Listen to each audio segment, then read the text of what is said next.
रक्षण करने वाला और रुद्र रूप से संहार करने वाला तथा ब्रह्मा रूप से सबको उत्पन्न करने वाला है। यहाँ जो ब्रह्मा और विष्णु और शंकर का नाम आता है सृष्टि की उत्पत्ति, पालन और संहार के लिए, लेकिन वो उत्पत्ति करने वाला ब्रह्मा, पालन करने वाला विष्णु और संहार करने वाला शंकर मुझ चेतन आत्मा से अलग भिन्न मैं ही ब्रह्मा बनकर उत्पत्ति करता हूँ, मैं ही विष्णु बनकर सृष्टि का पालन करता हूँ और मैं ही शंकर बनकर सृष्टि का संहार करता हूँ। तो मुझ चैतन्य में ही यह ब्रह्मा विष्णु शंकर की कल्पना या और सूर्य चंद्रमा वरुण यम शक्ति लक्ष्मी दुर्गा आदि की कल्पना की जाती है। पर ये सब कैसे है मेरे स्वरूप में?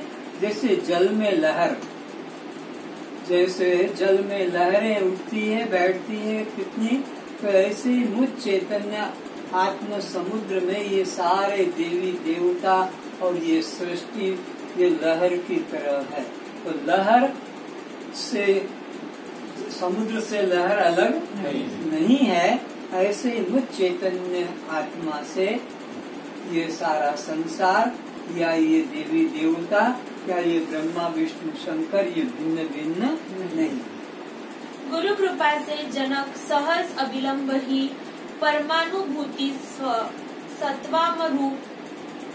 आत्मा रूप से कर लेने के कारण आनंदित हो आश्चर्यचकित हो जाते हैं।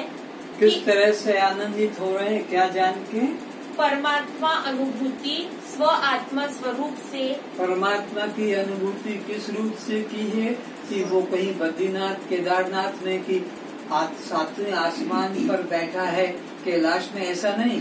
परमात्मा की अनुभूति स्वात्मा अनुभूति के रूप में कि वो आत्मा वो परमात्मा मैं स्वयं हूँ, इस रूप में अनुभव। परमात्मा का जब भी किसी को अनुभव हुआ है तो यह रूप में या वह रूप में कभी किसी को नहीं हुआ। जब भी अनुभव हुआ है परमात्मा को तो मैं रूप में, क्योंकि जो मैं तत्व इस शरीर में है वो ही ब्रह्म तत्व। उपनिषद तो कहता है अहम ब्रह्मास्मि तत्वमसि, तो इस रूप में ही होता है। अज्ञानी लोग उसको अपने से भिन्न अन्य मानते हैं, लेकिन परमात्मा को मैंने तो स्व आत्म अनुभूति के रूप में जाना। परमात्मा को पाना इतना सरल सहज है कि पुष्प को ओढ़ना आँख को बंद कर खोलने जितना भी समय एवं कष्ट नहीं। तो ये परमात्मा के संबंध में महात्मा लोग, कथावाचक लोग, पंडित लोग ऐसा भयानक रूप स्थापित कर देते हैं श्रोताओं के दिमाग में कि उसको पाना बड़ा कठिन है, उसको पाना बहुत कठिन है। ये कोई सरल बात नहीं, ये बच्चों का खेल नहीं, उसको पाना बहुत कठिन है। उसके लिए बहुत नियम संयम का पालन करना पड़ेगा, उसके लिए ऐसा करना पड़ेगा, उसके लिए दान धर्म करना होगा, तीर्थ व्रत करना होगा, व्रत उपवास। तो इससे आदमी डर जाता है और वो फिर उन पंडितों के गुरुओं के चरणों में अपना तन मन धन समर्पण करता है, ताकि वो पंडित लोग, वो गुरु लोग हमारे को हमारे पाप कर्म से छुड़ाकर और हमारा कल्याण करा देंगे। तो वे पंडित लोग इस तरह का भय पैदा कर देते हैं गुरु लोग, जिससे कि अधिक से अधिक समर्पण पंडित लोगों के प्रति लोग करने लगते हैं, तन मन धन, और अपना वो तो मौज करते हैं पंडित लोग गुरु लोग, और ये बेचारे श्रोता लोग भगत लोग अपना दुखी अवस्था में और प्राण छोड़ देते हैं। मरते तक भी उनको शांति की प्राप्ति नहीं होती है कि गुरु जी हमारे को स्वर्ग पर मिलेंगे, क्योंकि गुरु जी ने कहा तुम चिंता मत करो, तुम मर जाओगे तो मैं तुमको स्वर्ग के गेट पर मिलूंगा, वैकुंठ की गेट पे मिलूंगा, जो जितना पैसा देगा उसको वहाँ की टिकट काट दूंगा, स्वर्ग का दाम कम है, वैकुंठ का दाम उससे ज्यादा है। तो 1000 कोई 2000 की जैसे ट्रेन में टिकटें होती है, प्लेन में टिकट होती है, ऐसे इन महात्मा लोगों ने भी भगवान को दिलाने का एक अलग अलग बना रखा। इतने पे इतने वाला भगवान मिलेगा, इतने पे इतने वाला भगवान मिलेगा। ये सब झूठी बकवास है। भगवान के यहाँ कोई ऐसा क्लास नहीं, वो तो हरि व्यापक सर्वत्र समाना। और फिर वो भी कहीं 7वें आसमान पे नहीं है, सबके हृदय मंदिर में ही बैठा हुआ है। उसके लिए मरने के बाद की प्रतीक्षा नहीं करना पड़ेगी। परमात्मा किसके अंडर में है जो मरने के बाद फल देगा? अरे परमात्मा तो सबके हृदय मंदिर में जीवित अवस्था में ही है, इसलिए मरने पर वो मिलेगा। यह भी मन में भ्रांति निकाल देना चाहिए। आज अभी और यहाँ है तो वो परमात्मा, अभी यहाँ और नए रूप में है तो वो परमात्मा। अगर वो अभी नहीं, मरने के बाद मिलता तो फिर वो परमात्मा नहीं हो सकता, वो कोई भूत प्रेत हो सकता है। परमात्मा तो अखंड होने से अभी यहाँ और नए रूप में है। मुझ अखंड सर्वव्यापी में गम गमन नहीं है एवं निष्क्रिय रूप होने से मुझ में क्रिया नहीं है।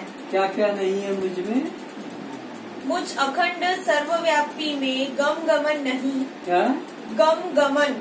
गम गर्व होगा, उसी प्रकार का गर्व घमंड नहीं है। एवं निष्क्रिय रूप होने से मुझ में क्रिया नहीं है। और परमात्मा अक्रिय है, निष्क्रिय है, इसलिए उसके अंदर कोई प्रकार का कर्म करेगा तो बंधन पड़ेगा। परमात्मा तो निष्क्रिय है, तो वह सब बंधनों से मुक्त है। जनक जी अपने को दृष्टा एवं शरीर को दृश्य रूप देखते हैं। स्थूल शरीर को ही नहीं, सूक्ष्म व कारण शरीर को भी दृश्य रूप देखते हैं। वह अपने को तीनों शरीर और तीनों अवस्था का साक्षी रूप जानते हैं। कौन जानते हैं? जनक जी केवल जागृत संसार का ही अपने को दृष्टा और संसार को दृश्य नहीं, बल्कि तीनों शरीर, तीनों अवस्थाएं, तीनों कालों से अपने को दृष्टा, साक्षी, आत्मा जानते हैं। जैसा जागृत का दृष्टा हूँ, वैसा ही मैं स्वप्न का दृष्टा हूँ, वैसा ही मैं सुषुप्ति का दृष्टा हूँ। जैसा मैं बाल्यकाल को जानता हूँ, युवा काल को जानता हूँ, वृद्ध काल को जानता हूँ, जैसा मैं ग्रीष्म को जानता हूँ, शीत को जानता हूँ, वैसा ही मैं वर्षा को जानता हूँ। मेरे लिए तीनों काल, तीनों शरीर, स्थूल शरीर, सूक्ष्म शरीर, कोई अंतर में सबको समान रूप से जानता हूँ। जिस प्रकार सर्वत्र व्याप्त आकाश सूक्ष्म होने के कारण कहीं लिप्त नहीं होता, वैसे ही देह में सर्वत्र व्याप्त देही आत्मा निर्गुण होने के कारण देह के गुणों एवं विकारों से लिप्त नहीं होता। जैसे ये आकाश राजमहल में भी है, ये आकाश मदिरालय में भी है, ये आकाश शिवालय में भी है, ये आकाश वेश्यालय में भी है, ये आकाश रुग्णालय में भी है, संगीतालय, विद्यालय, सचिवालय, भोजनालय, शौचालय, सब जगह है। शौचालय में और शिवालय में, मदिरालय में और वेश्यालय के आकाश में कोई फर्क? आकाश असंग है। कोई भी स्थान का धर्म उस आकाश को छूता नहीं है। तो ऐसे ही मुझ आत्मा में पांचों ज्ञानेंद्रियों का भी काम हो रहा है। कान शब्द श्रवण करता है, पर वहाँ मैं रहता हूँ। अकेला कुछ नहीं करता ये। अकेला करे तो मुर्दा पड़ा है, उसका भी कान काम करेगा। मैं आंख के साथ भी रहता हूँ। आंख अकेली कुछ नहीं करती है, ठीक। त्वचा के साथ भी मैं हूँ, जिह्वा के साथ भी मैं हूँ, ध्यान के साथ भी मैं हूँ। मैं सब इंद्रियों के साथ हूँ, लेकिन किसी भी इंद्रिय के विषय में अटैच्ड आसक्त नहीं होता हूँ, असंग रहता हूँ। सबको शक्ति भी देता हूँ, सब इंद्रियां मेरी शक्ति से अपना अपना काम करती हैं, लेकिन मैं किसी इंद्रिय के साथ में जुड़ता नहीं हूँ। ये इंद्रियां तक भी मेरी तरह असंग है। लोग समझ नहीं पाते हैं, लेकिन इंद्रियां भी असंग है। ये अपना काम ड्यूटी करना जानती है, पर अटैच नहीं होती किसी से। कान ने शब्द सुना, अपना काम खत्म हो गया। अब कुछ छूने का काम आया तो त्वचा अपना काम करने लगी। अब कान उसके बीच में घुसता, त्वचा ने छूने का काम किया, उसका काम खत्म हो गया। आंख ने अपना काम शुरू कर दिया। अब आंख अपना काम शुरू करती है, उस बीच में न ये कान घुसता है न तुम्हारी त्वचा। आंख अपना काम करती है जो देखने का है, उसके काम खत्म हो गया। अब जिह्वा अपने काम में लग गई, वो अपना स्वाद का अनुभव कर रही है। पर उस वक्त न तो ये कान आता है, न त्वचा, न आंख आती है। वो अपना और फिर ध्यान अपना काम करने लगता है। जिह्वा का काम बंद हो गया।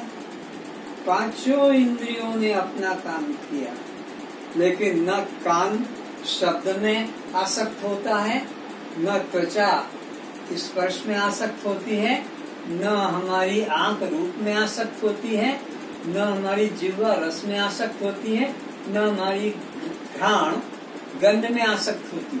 अगर आसक्त हो जाती इंद्रियां किसी एक रूप में, जो भी रूप उसको पसंद आया, जैसे गुलाब का पुष्प अच्छा लगा, आंख अगर उसमें आसक्त हो जाती तो फिर वो चंपा,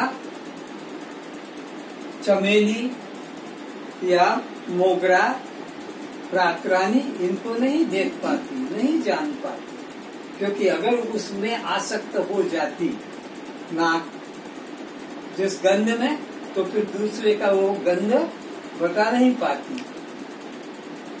कान अगर कोई एक शब्द में, संगीत में आसक्त हो जाता तो फिर वो दूसरे शब्द को सुनता, लेकिन सब शब्द को सुनते हैं, सब रूप को देखते हैं, सब रस को बताते हैं, सब गंध को बताते हैं, सब स्पर्श को।